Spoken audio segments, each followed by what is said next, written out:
Our video of the day comes to us from Mexico City, where rioters looted businesses and harassed tourists. Protesters say the newcomers have driven up rents beyond the reach of locals. Mexicans want Americans to self-deport themselves out of Mexico. Yes, you heard me right. The Mexicans are saying, hey, Americans, it's time to go home. Deport yourself out of our country. Protesters took to the streets in Mexico City saying, no more gringos, stop stealing our land, demanding that local leaders regulate tourism and have stricter housing laws, saying that Americans cannot come in and buy up all the property there. Protesters soon became violent as they started smashing storefronts, looting stores, and harassing and screaming at tourists that are simply walking on the streets, telling them to go home. I wonder why Mexican people migrate to the U.S.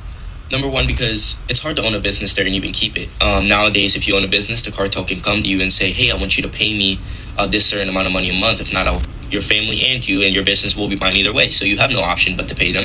And then they'll start charging you as the months go, they'll start charging you more than you didn't make. How are you going to feed your family? So don't take your ass to Mexico. And I'm going to tell you right now, them fools over there do not like us. And I like Mexican people, don't get it twisted. But in their country, they don't like us. And this is coming from somebody that pretty much almost got extorted out there.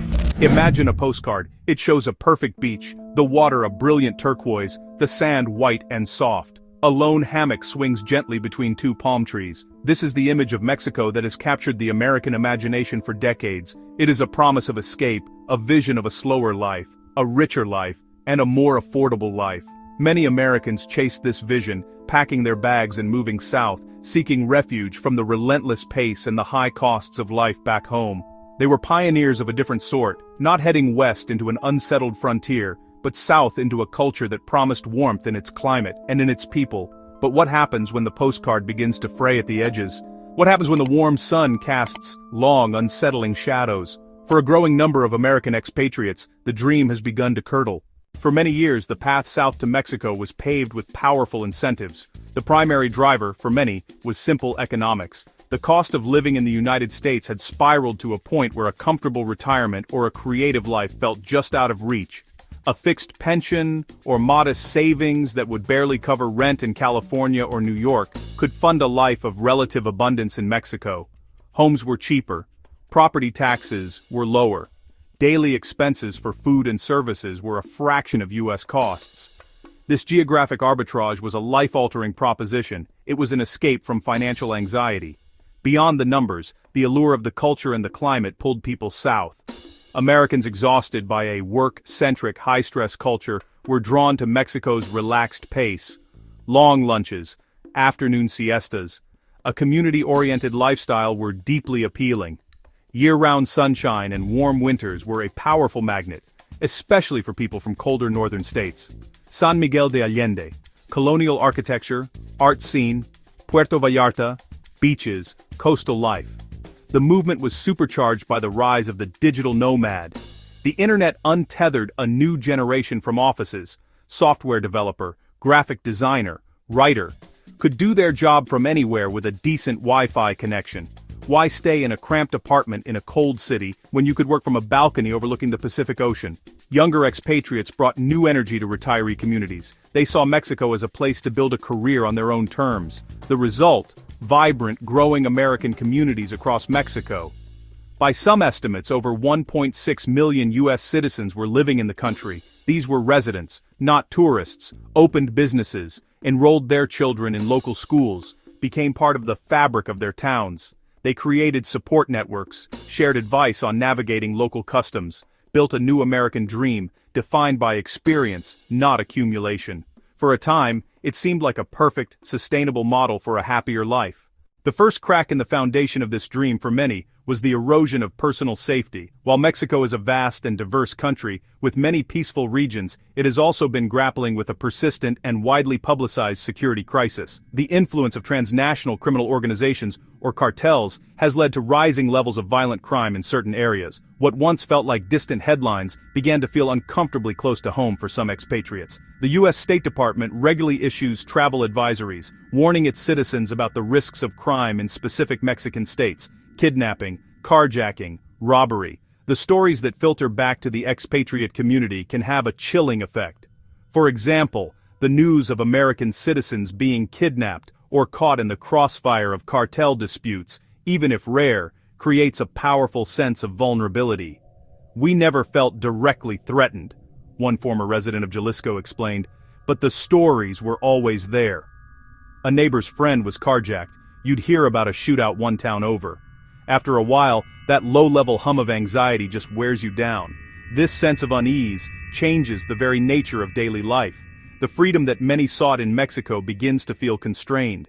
People become more cautious about where they go after dark. They might avoid driving on certain highways or visiting certain regions. They install more robust security systems in their homes. This hypervigilance is the opposite of the relaxed, carefree lifestyle they had moved to find. For families with children, the security calculus is even more acute. The responsibility of keeping one's children safe in an environment with unpredictable risks can become an overwhelming burden. For a growing number of Americans, the answer to that question is changing from a confident yes to a hesitant no. The second pillar of the Mexican dream, affordability, has also started to wobble. The influx of foreigners with American dollars has, in many popular towns, created a phenomenon known as gringo pricing. As demand for housing soared in places like Lake Chapala, Playa del Carmen, so did the prices. Landlords and sellers, aware of the relative wealth of their new clientele, adjusted their prices upward. Suddenly, the incredible rental bargains that early expats enjoyed were replaced by a much more competitive and expensive market, sometimes approaching prices seen in smaller U.S. cities. This housing inflation was compounded by broader economic trends. Mexico, like much of the world, has faced significant inflationary pressures. The cost of everyday goods, from gasoline and electricity to groceries and produce, has been on a steady upward climb. For a retiree living on a fixed pension or a social security check, this inflation can be devastating. Furthermore, the strength of the U.S. dollar, while often an advantage, is not a constant. Fluctuations in the exchange rate can have a significant impact on a monthly budget. When the dollar weakens against the Mexican peso, every purchase becomes more expensive. The economic equation has also been altered by what some call the expat tax. This refers not to an official tax but to the hidden costs of living as a foreigner. The higher prices, sometimes quoted to non-locals, and the cost of imported goods that many expats rely on for a taste of home. As one American who recently moved back to Texas put it, it was still cheaper than California, sure, but it wasn't cheap anymore. And, for not cheap, I started to ask myself why I was dealing with all the other headaches. Beyond safety and money, a third more insidious challenge drives people away: the relentless and often bewildering nature of Mexican bureaucracy. For anyone who has ever felt frustrated at a US DMV, imagine a system that is often less transparent, more complex, and conducted entirely in another language. Obtaining and maintaining legal residency in Mexico is a journey fraught with paperwork, unpredictable requirements, and long waits. The rules for temporary and permanent visas can seem to change without notice, and the process for renewal can be just as arduous as the initial application. Take, for example, the process of buying property. While it is possible for foreigners to own land in Mexico, the rules can be complex, especially in coastal areas and in border areas where a legal instrument known as a fideicomiso, a bank trust, is often required. Navigating this process requires trusted legal counsel, but stories abound of deals gone wrong, unclear titles, and financial disputes. The fear of losing one's home not to a criminal, but to a paperwork error, is a unique and potent form of stress. Then there is the issue of taxes. U.S. citizens are in a unique position globally, as they are required to file U.S. taxes on their worldwide income regardless of where they live. This means an American in Mexico must navigate the Mexican tax system, and also continue to comply with the labyrinthine U.S. tax code. This dual compliance often requires specialized and expensive accountants on both sides of the border. It is a constant and complicated financial obligation that adds another layer of complexity to a life that was supposed to be simple. Ultimately, this constant battle with bureaucracy is a war of attrition. Each small frustration, rejected document, an unexpected fee, a confusing instruction, a multi-hour wait in a government office, wears a person down. As one person who left San Miguel de Allende lamented, "I didn't move to Mexico to spend my golden years in line at the immigration office. I came to paint and walk my dog. The paperwork just sucked the joy out of it. A life is not built on spreadsheets and legal documents alone. It is built on human connections and the assurance of care. For many aging expats, the reality of healthcare becomes a decisive factor. While Mexico has many excellent doctors and modern hospitals, particularly in major cities, the system can be difficult to navigate for a foreigner. Accessing specialized care for complex conditions like cancer or heart disease may require traveling to a larger city or even back to the United States. For an older person, the prospect of facing a serious health crisis far from a familiar medical system and family support network can be deeply frightening. Many U.S. domestic insurance plans, including Medicare, do not cover healthcare services received in Mexico.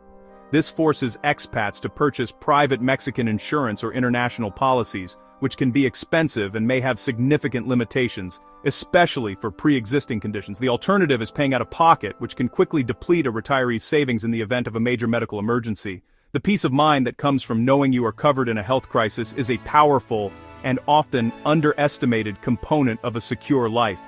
Beyond physical health, there is the challenge of social and emotional well-being. Moving to a new country is an adventure, but the novelty can wear off, leaving a profound sense of isolation. Despite living in communities with other expats, many find it difficult to form the deep, lifelong friendships they left behind. The language barrier, even for those who make an effort to learn Spanish, can remain a persistent obstacle to true integration. This sense of isolation is often magnified by distance from family. Grandchildren are born, parents grow older, and important life events happen thousands of miles away. We loved our life in Mexico, but our grandkids were growing up on FaceTime. We realized we were trading daily sunshine for the warmth of family, and it wasn't a fair trade anymore. For many, the search for a better life ultimately leads them back to the people they love. Unlike the well-documented arrival of Americans in Mexico, their departure is a much quieter affair. There are no bold headlines announcing that a family has sold their home in Oaxaca and moved back to Arizona. The exodus is not a flood, but a steady, discreet trickle. It is visible not in dramatic news reports, but in the subtle data points and anecdotal evidence that accumulate over time. Migration data from both the US and Mexican governments, while not always perfectly synchronized, shows a consistent two-way flow of people. In recent years, observers in key expatriate communities have noted a shift in the balance. More people seem to be leaving than arriving. The reasons for the quietness of this trend are twofold. First, the decision to leave is often deeply personal, sometimes tinged with a sense of disappointment or failure. Second, the departure is often staggered. One family leaves this month because of a health scare. Another leaves 6 months later because their savings have dwindled. A third moves back to be closer to grandchildren. Because these departures are driven by individual circumstances, they do not create a single newsworthy event. They are a collection of personal stories that only form a discernible pattern when viewed from a distance. As one longtime resident of a coastal town observed, people used to leave on their own terms. Now, it feels more like the terms are being dictated to them. The quietness of the exit belies the gravity of the decisions being made. The movement of Americans to Mexico was, in many ways, an attempt to redefine the American dream. The traditional dream had become unattainable or undesirable for many. A stable job, a house in the suburbs, a comfortable retirement. They sought a new version, experience rather than material wealth, leisure rather than labor, cultural richness rather than consumerism. The move south was an act of profound optimism. It was a bet that a better, more meaningful life could be found simply by changing one's geography. The quiet return of some of these pioneers forces a reassessment. It suggests the dream cannot be entirely detached from its foundations: rule of law, institutional stability, personal safety, reliable infrastructure. They could escape the high cost of living in the US, but they could not escape the need for a predictable, secure environment. The dream of living cheaply is fragile if it comes at the cost of living safely. You cannot simply import your own bubble of security into a new country. Sooner or later, the realities of the local environment will intrude. Changing personal scenery is easier than escaping larger structural forces. A paradise built on low costs alone is unsustainable if systems for safety and order are weak. The dream needs more than a beautiful view. It needs a solid foundation. This doesn't mean the American dream is dead. It means the dream is more complex and nuanced. less about a single perfect paradise, more about making a series of calculated trade-offs. Returning expats enrich our understanding of what truly matters. Quality of life is a delicate ecosystem. Cost, culture, community, safety, governance. The quiet exodus is a lesson. The search for the American dream is also a search for the fundamental conditions of human dignity. So, what does the future hold for Americans seeking a better life abroad? It is unlikely that the flow to Mexico will stop entirely. The country's charms are too powerful, and for many the dream still works. However, the decision-making process is likely to become more sober and sophisticated. Future expatriates will be armed with the cautionary tales of those who came before them. They will look beyond the seductive allure of lower costs, sunny weather. They will scrutinize crime statistics, research the quality of local hospitals, investigate the complexities of the visa process with far greater diligence. The romantic impulse to escape will be tempered by a pragmatic need for security.